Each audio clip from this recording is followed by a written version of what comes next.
నీకు సాక్షాత్కారం కావాలంటున్నావు కదా, లోపల నేను దైవాన్ని నమ్మానా, శరణాగతి చెందినానా చూసుకో. నువ్వే అన్ని అబద్ధాలు చెప్తాను. నీ మనసునే పరిశీలించుకో. లోకాన్ని నమ్ముతాంది, డబ్బుని నమ్ముతాంది, కీర్తిని నమ్ముతాంది, సంసారాన్ని నమ్ముతాంది. దైవాన్ని నమ్మినోడు ఎవడున్నాడు?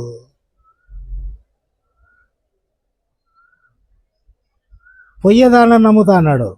నిన్ను నడిపించే దైవశక్తిని ఎవడు నమ్ముతాన్నాడు? దీనిలో వెంబడి పడి చచ్చిపోతున్నాడు.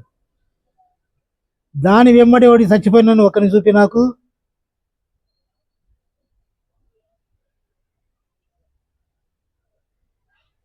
దాని వెంబడి పడడం కూడా ఇవి కావాలని, ఇవి పెరగాలని, డబ్బు, కీర్తి, సంపద ఇవన్నీ పెరిగిపోవాలని.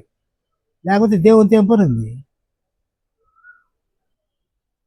ఏదైనా డజన్ అరటి పండ్లు కావాలంటే 30 రూపాయలు కనీసం వానికి ఇస్తే నాకు అరటి పండ్లు వస్తూ ఉంటాయి. నువ్వు ఏమి ఇచ్చినావని వస్తుందయ్యా దైవత్వం?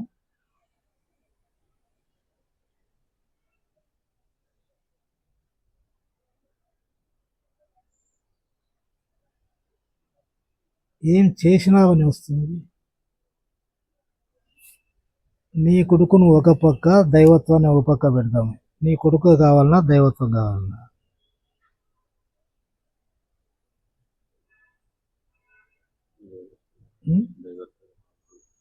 మాటలతో అంటాడు. వీడు నీ లోపల ప్రవేశించినాడు, నిన్ను పట్టుకున్నాడు, నువ్వు అని పట్టుకున్నావు. దైవాన్ని ఆడ పట్టుకున్నావు నువ్వు. కావాలంటాడు, వాడిని పట్టుకున్నావు నువ్వు. ఈయన పట్టుకున్నావు. కొడుకునే కావాలనుకుంటాం. అనుకోవడమే కాదు, పట్టుకున్నావు. ఇంకా వాడు నిన్ను పట్టుకున్నాడు. మరి దైవాన్ని పట్టుకున్నావు నువ్వు. మనం పైకి అనేది వేరు, కష్టం వచ్చినప్పుడు కొడుకు పక్కన ఎవరిని పట్టుకుంటాం. ఎవరు లేరు కదా. ఎవరు లేకుండా పోతే కామము, క్రోధము, లోభము, మోహము, మదము, మత్సరము ఇవి లేవా?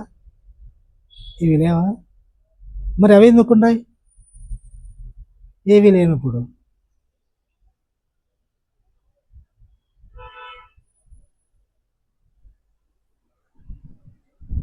బయటి అర్హతలు ఏవి లోపల ఉపయోగం లేదు.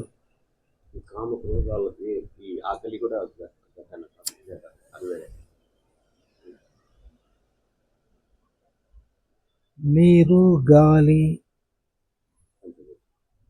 ఇవన్నీ ఉన్నాయి కదా, అవి జీవితానికి అవసరం.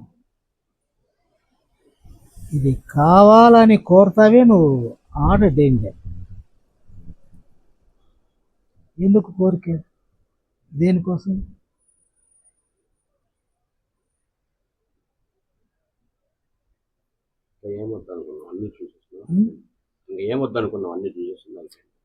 వద్దనుకుంటావయ్యా నువ్వు. అందరు అనుకుంటున్నారు వద్దని.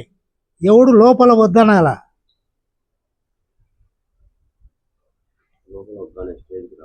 మరి